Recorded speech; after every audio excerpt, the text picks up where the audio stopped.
आप सभी के बहुत सारे सवाल आ रहे हैं, कमेंट्स आ रहे हैं कि हम विशेष पूजा पाठ नहीं करते, खाली एक दीपक प्रज्वलित कर देते हैं, वो भी जल्दीबाजी में, ऑफिस का काम रहता है, बिजी रहते हैं, खाली देवी देवताओं का स्मरण कर लेते हैं और सुबह शाम दीपक लगा देते हैं अपने घर के मंदिर में, फिर भी हमारे दीपक में फूल बनता है। तो इसका क्या संकेत है, इसका क्या अर्थ है, आज यही वीडियो में जानेंगे, तो पूरे वीडियो में बने रहिएगा। हर हर महादेव, जय माता दी, राधे राधे। कैसे हैं आप सभी, यह बताने के लिए कमेंट्स बॉक्स में जय माता दी जरूर लिखिए। चैनल को लाइक शेयर और सब्सक्राइब करना आप सभी भूल जाते हैं, तो जरूर से चैनल को लाइक शेयर और सब्सक्राइब करें। तो आज वीडियो बहुत खास है, जिसमें आप सभी को विशेष ज्ञान की प्राप्ति होगी, जिसमें हम सभी जानते हैं कि इस भागा भागी के टाइम में कई व्यक्ति ऐसे होते हैं, कुछ लोग तो होते हैं जो विशेष पूजा पाठ, उपाय, आराधना, मंत्र जाप इत्यादि करते हैं, परंतु कई लोग होते हैं इन चीजों को नहीं कर पाते। सभी का अपना समय है, सभी का सोचने का तरीका है, जीवन जीने की सबकी अपनी कला है। तो ऐसे में कई व्यक्ति यह नहीं सोच पाते, नहीं यह समझ पाते हैं कि हम तो कुछ विशेष नहीं कर सकते हैं, परंतु फिर भी देखिए कहते हैं कि दीपक में फूल बनना बहुत शुभ होता है, भगवान दर्शन देते हैं, परंतु हम तो कुछ ऐसा कर नहीं रहे हैं, तो क्यों हमारे दीपक में फूल बन रहा है। तो इसका गहरा रहस्य है, अगर आप इसे जानेंगे, समझेंगे तो स्वयं मान जाएंगे।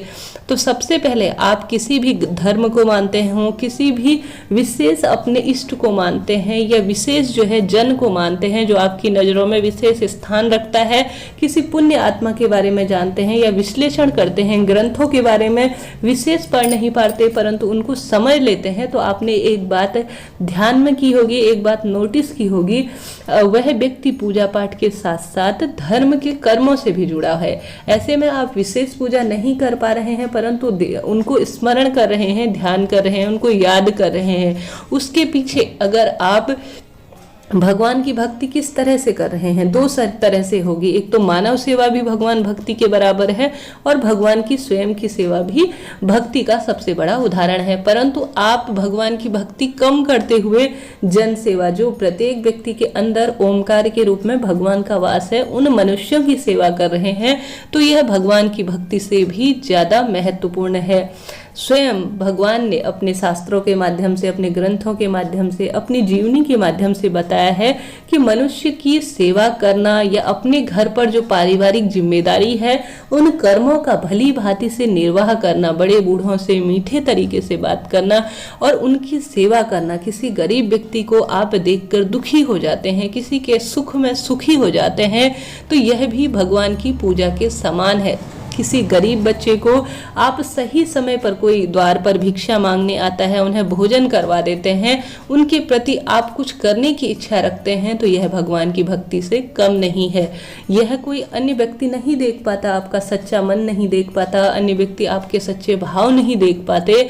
आप मुंह से कुछ भी बोल देते हैं, परंतु आपका जो अंदर का मन है ना, जो बिल्कुल मुलायम मन है, वह किसी का बुरा चाह ही नहीं सकता, हमेशा से ही वह सभी का भला चाहता है, वह ईश्वर देख लेते हैं। ईश्वर तो कण-कण में वास है, अपनी सूक्ष्म नजरों के द्वारा प्रत्येक मनुष्य के भीतर वह देख सकते हैं, आपको देख सकते हैं, आपके मन के भीतर देख सकते हैं।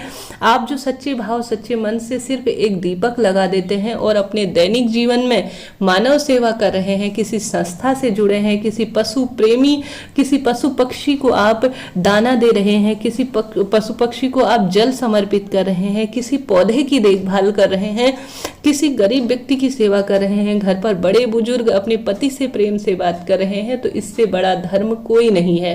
किसी अपने बच्चे को सही संस्कार दे रहे हैं, ईश्वर की भक्ति की ओर प्रेरित कर रहे हैं, इस बिजी शेड्यूल के कारण, कर्मों के निर्वाह के कारण आप भगवान की भक्ति नहीं भी कर पा रहे हैं, तो कोई दिक्कत की बात नहीं है। आप अन्य कर्म कर रहे हैं जो मैंने बताया, वह भगवान की भक्ति से भी ऊपर हैं, तो वह ईश्वर देख रहे हैं, उसी कारण से, उसी से प्रसन्न होकर भगवान आपके दीपक में फूल बना रहे हैं। ऐसे में यह सीधा सा इसका अर्थ जाता है, इसका प्रमाण मिलता है शास्त्रों में। तो किसी भी तरह से मन में संकेत ना हो कि मैं तो कुछ नहीं करता, तो मेरे दीपक में फूल बनता है। बस इसके पीछे यही कारण है कि ईश्वर आपकी किस रूप में परीक्षा ले रहे हैं, उनकी माया वह जाने, उनके कार्य जाने। तो बहुत अधिक इसमें जो है सोचने विचारने की आवश्यकता नहीं है। ईश्वर आपको देख रहे हैं, आपके सत्कर्मों को देख रहे हैं। आप किसी के लिए क्षमा प्रार्थी हो जाते हैं, पूरे दिन भर में आपसे कुछ ना कुछ गलती होती है, परंतु शाम के समय में आप चिंतन करते हैं, भगवान का स्मरण करते हैं और क्षमा प्रार्थी होते हैं, वह भगवान देखता है। यही ईश्वर की सच्ची भक्ति है। तो आज के लिए इतना ही, मिलते हैं इसी तरह की एक नई जानकारी से के साथ। कैसा लगा वीडियो कमेंट्स के माध्यम से जरूर बताइएगा। जय श्री राधे, हर हर महादेव।